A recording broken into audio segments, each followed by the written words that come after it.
The heart. Without breath or warmth, my heart without love cannot bear. Chapter 18. The Border Patrol called the police. The police called the FBI, and they all sat in front of us at a small table in a nice little office at the International Bridge Customs Station. They asked us the same questions over and over again. The FBI agent was the nicest one. He was tall and well groomed, but most impressively, he was Mexican American. His name was Special Agent Gonzalez, and the girls were all in awe of him. They thought he was brighter than the moon. They were very nice to us. However, no matter how many times they asked us the same questions, we always stuck to the same story. We found a body, went to Mexico to deliver it. On the way back, our car broke down, so we had to abandon it. We walked to Abula's house and she drove us back. And when we realized we didn't have our papers with us, we swam back across. When they asked us how we made it across the river if grown men were known to drown in it, we said we were great swimmers.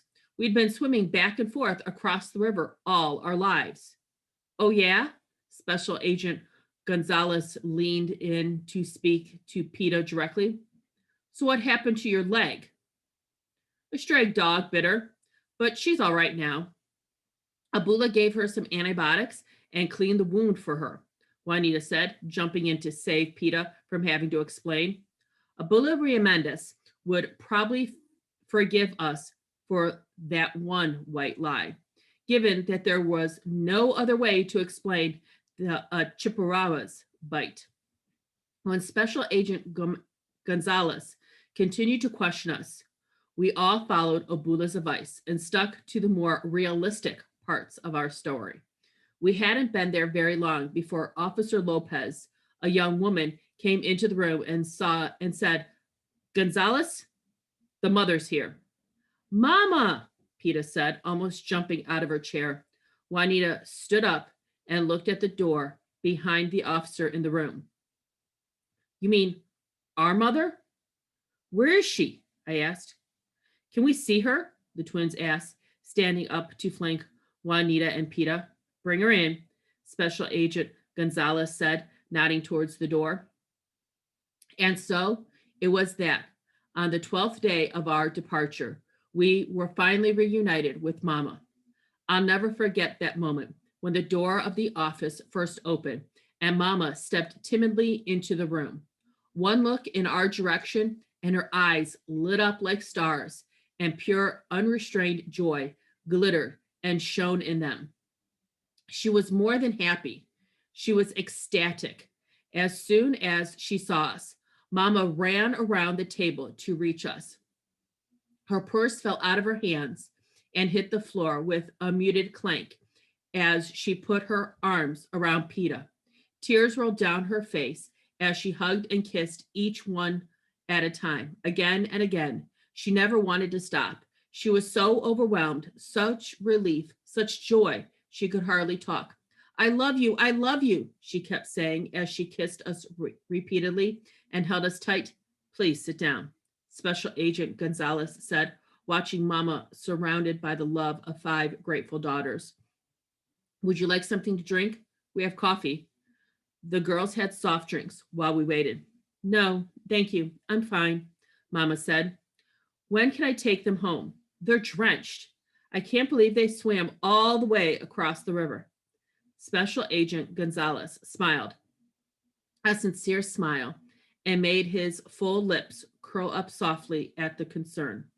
I noticed that his eyes shone more when he made eye contact with Mama, like he was genuinely happy for her. We've asked the girls what happened so we can fill out our report. I'm sure Officer Lopez has already informed you of the details, but I can go over my report with you if you would like. We'll get a copy of it before you leave here today, of course. But if you have any questions, any concerns, you can always Call me. Mama turned around to look at Special Agent Gonzalez without letting go of Peta. I appreciate that. I'm forever grateful to you. Well, we didn't do much, Officer Lopez said, standing behind Special Agent Gonzalez across the table. The girls got themselves home. Oh, I almost forgot. They brought you a gift. Yes, we have roses for you, I said, turning to look at Mama. Officer Lopez was kind enough to put them in a vase so they would stay fresh for you. Mama took my hand and squeezed it, her eyes suddenly misty. Roses? For me? Whenever did you find time to get me roses? They are a gift, I said, clinging to Mama's warm, loving grip. Officer Lopez will get them for you, Special Agent Gonzalez said, and the young officer left the room in a hurry. Now, there's one more thing. The girls were concerned about Child Protective Services getting involved. Mama gripped my hand suddenly, slacking, and I squeezed it tightly, letting her know silently that we were not going to let anything happen to our family, that we were going to be here. We were going to be there for her. CPS? Mama trailed off, and she stood rigid, waiting for Special Agent Gonzalez to continue. Yes, Special Agent Gonzalez said. It is procedure to report any incident involving children to them. Someone from their office will make contact with you soon. Now, I've explained to the girls that they shouldn't tell the CPS investigator exactly what they told me. Personally, I don't see a problem here, not as far as you are concerned, but they have their own procedures to follow, and my report will indicate that I see no evidence of neglect on your part. If you should need any assistance in any way or have any questions that I might be able to answer, I'm here to help you. As Mama processed the information, Officer Lopez walked back into the room carrying the vase. Here you go, she said. I took the vase from her with spectaculated on the luminous white rose. The Virgin said they would transform Mama, and I'd wondered how the change would manifest itself. Would the presence of others affect Mama's transformation, or would it be instantaneous? Not knowing to what expect, I hesitated. These are for you, Velia said, taking the vase out of my hands and presenting them to Mama, who gave us a watery smile and took them with great appreciation. Thank you. They're beautiful, Mama said, putting her nose into the bouquet and smelling them. I love them almost as much as I love you. As the white rose petals caressed her face, I held my breath, waiting for that glorious moment, the moment when she would become more than ordinary, when she would be touched by the divine. However, the only thing that happened was that Mama put the vase down on the table and turned around to wrap her arms around us again. Well, we won't take any more of your time. Special Agent Gonzalez held out his hand for Mama to shake. Senora Gaza, we thank you very much for your patience. If you would be okay, I'd like to personally escort you home in our unmarked units. It would make things easier, more private for you. Mama accepted Special Agent Gonzalez's proposal, and we were all driven home in a couple of dark sedans. The vehicles pulled up to our driveway, and we jumped out and stood on the sidewalk waiting for Mama to come in with us. I can tell you how much I appreciate everything you've done for us, Mama said, her eyes misting over again, as she stood just inside our fence yard, shaking Special Agent Gonzalez's hand. We're glad to help, Officer Lopez said, extending her hand to Mama, and then giving her a small, friendly hug. And remember, if you need anything, we're only a phone call away. No sooner had they left than the girls were all over Mama. They clustered around her in the front lawn, pouring so much sugar on her that she looked downright mystified. I walked up to the house and stood on the front porch, holding Mama's roses, waiting for them to start walking up the driveway. I rubbed a translucent rose petal between my fingertips, wondering why they had failed to transform her. Looking sideways at Mama, I could see that nothing had changed about her. She looked as pretty as she ever was, but not in a different way, not enchanting, not bedazzling in her daughter's eyes, at least not in mine. Let's go inside, I said. I can't wait to sleep in my own bed tonight. Mama, Juanita stood in the driveway at the far right corner of the house, looking at something the rest of us couldn't see. Whose car is that? What car? Mama asked. Juanita pointed towards the back of the house. The blue Honda parked in the back. Mama walked over to look down the driveway. I stayed on the porch holding the roses with the twins and Peta around me, waiting. Ay, diadas, Mama said as she glanced around the neighborhood nervously, like she was expecting someone to step out of their house and attack us. Then she turned around, stepped onto the porch, and hurried up the door. But she didn't open it. She just stood, staring at it, blinking and looking confused, as if she didn't know how to open her own front door. It all happened so fast. I didn't see it coming, and on the same day, all at once. What are you talking about? I asked, but Mama's eyes were glistening and unshed tears, and her hands were trembling, and she held the keys in a tight grip. Girls, I have to tell you something. Mama's voice suddenly cracked, and her forehead creased with worried lines. She took a deep breath and stammered on. Things have changed. Nothing's ever going to be the same for you, for me, for us. What do you mean? I asked. What changed? Mama let out a short, heavy breath, and she pressed her fingertips against the frown that puckered her brow together. Maybe we should just go inside, she whispered, as if she were suddenly afraid the neighbors would hear us. Okay, Juanita said, raising her eyebrows and shaking her head to let me know she had no idea what was going on. As soon as I walked through the door, I set the vase down on the coffee table in the hallway and left the front door and turned around to hug Mama tightly. I missed her so much. She had been absent from our lives far longer than 12 days we'd been gone, and I was thankful for the comfort of her love. I'm sorry, she whispered into her ear as she held me in her arms. Mama squeezed me tightly. It's okay. I can't get through this. Whatever happens, I promise you, everything's going to be all right. Being in her arms gave me the feeling that everything was going to be all right.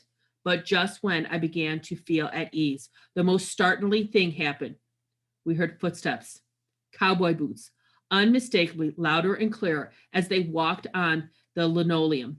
Letting go of Mama, I turned towards the source of the footsteps to see the figure of a lone man standing at the threshold of the kitchen door.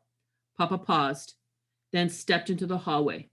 We didn't react immediately. Instead, we stood there, all five of us, shocked at the sight of him after all this time. Papa?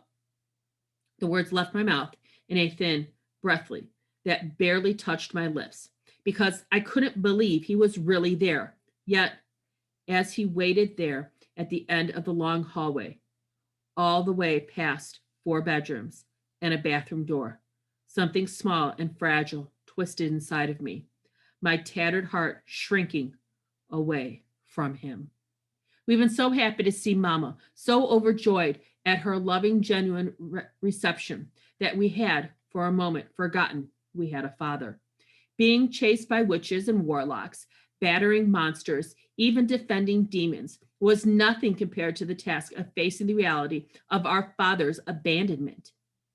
Instinctively, Peta left our mother's side and wrapped herself around me, as if I, and I alone, could protect her from the stranger Papa had become. I draped my arms around her small shoulders and filled my lungs with air, waiting for his explanation. But instead of explaining himself, my father did the same thing he had always done when he'd come home from working out of town, as if his long, unexplained absence had been nothing more than another one of his trips.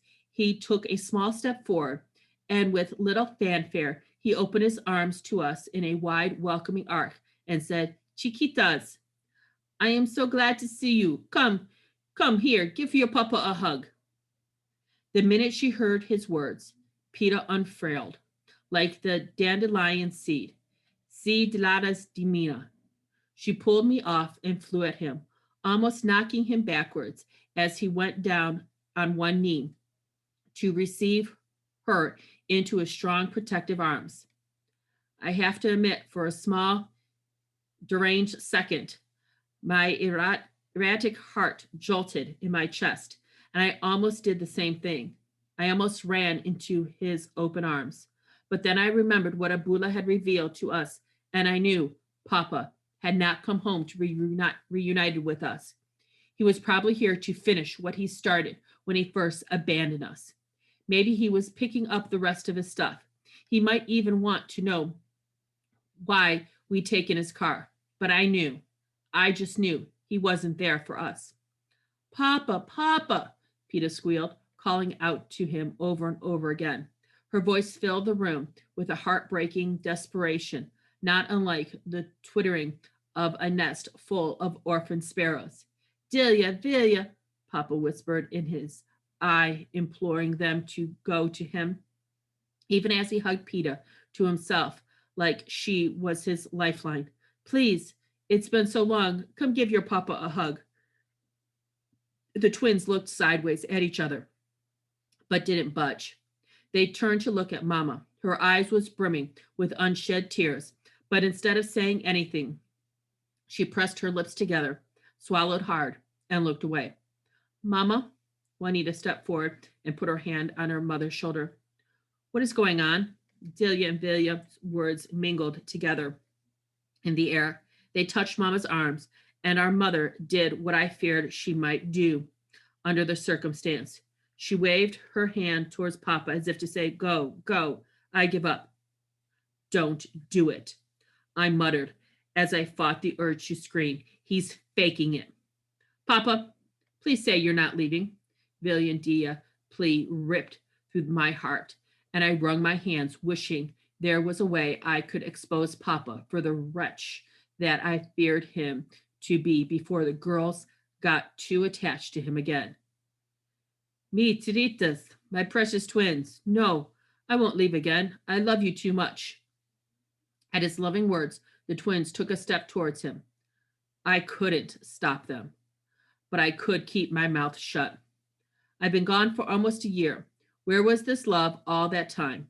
I asked, tasting the bitterness as the words left my insulated mouth. Odelia, he mier. Love, don't go away for one day to the next. Not a father's love. It clings to our hearts and holds on so tight. It keeps us awake at night. Please, don't be so hard on your papa. Peta wrapped her arms tightly around Papa's neck, and she kissed his cheek, while Delia and Velia stood their grounds with their arms crossed over the chest. The twins' eyes were blank, cold, but not me. No, I was so enraged. I wanted to slap Papa hard across the face. I wanted to break him, make him beg forgiveness for having left us without letting us know where he was or if he was even alive. But instead of hurling myself violently at him, I did the only thing I could do. I questioned his devotion. Is that true? Or is it just a line from one of your songs? My spiteful words delivered their poison, and my father flinched. He blinked nervously, and for a moment, he was at a loss for words. Peta let go of Papa's neck and turned to look at me, her eyes full of fear and something else. Doubt, I think. It's not a line. I don't even sing anymore. I left the band. I'm home for good, Papa finally answered, tightening his hold on Peta as if to mark his words. Odelia, I am your papa. I could never stop loving you, ever. Your faces are embedded in my heart. Our faces? Really? I moved slowly, deliberately towards Papa as I continued. Accusations rolled inside of me, swirling in my head like flurrying tornado clouds until I thought I might explode if I didn't let them out. What about our feelings, Papa? Did you ever think about what your disappearance would do to us? It seemed to me like you think being gone for almost a year without even one phone call to let us know you're alive is perfectly all right. But it's not. It's not all right at all. Mama, standing behind me, was crying openly now. Her face was covered in tears, and her body shook as she hugged herself. Trust me, Minieska, Papa continued. Delia, Velia, Juanita, I've never stopped loving you, any of you, not even for a second. His words were meant to charm the twins, were wavering. Their lips were quivering. They were getting closer to each other in that connected way of theirs, as if trying to make up their minds. Then suddenly they broke the bond and rushed to hug Papa, who let go of Peta to hug them. The twins huddled around him, towering over him. They'd grown so much in the time he'd been gone, yet they were still little girls, clinging to their childhood and their need for his love. I wondered if I'd ever been that innocent. I felt numb inside. Come on, Juanita begged me, inching herself towards the familia scene before us. She grabbed my hand, but I shook my head. Something inside of me was wounded. The pain speared my heart, and the threat of tears blinded me. So I tightened my grip on Juanita's hand, fighting the urge to scream, to cry, to run away from it all. Then, just as reluctantly as the last leaf of autumn falls off the desiccated branch, Juanita's hand slackened and fell away from mine. She walked away from me, leaving me alone with my anger and resentment. Papa had arrival had done what Cecilia and her evil trinity could not accomplish. His empty promises broke the code of the Senora Hernandez. We were five little sisters together no more. Sinico Hernandez torn completely apart. Just promise you'll never leave us again, Juanita requested and hugged Papa, his eyes misted with love as he broke free of the others and took her hand into his, as if she was the most beloved of his daughters. We are a family, he whispered, kissing the crown of Juanita's head. I will never tear us apart. We were a family once, and we will be a family again. If it kills me, I will never again leave your side.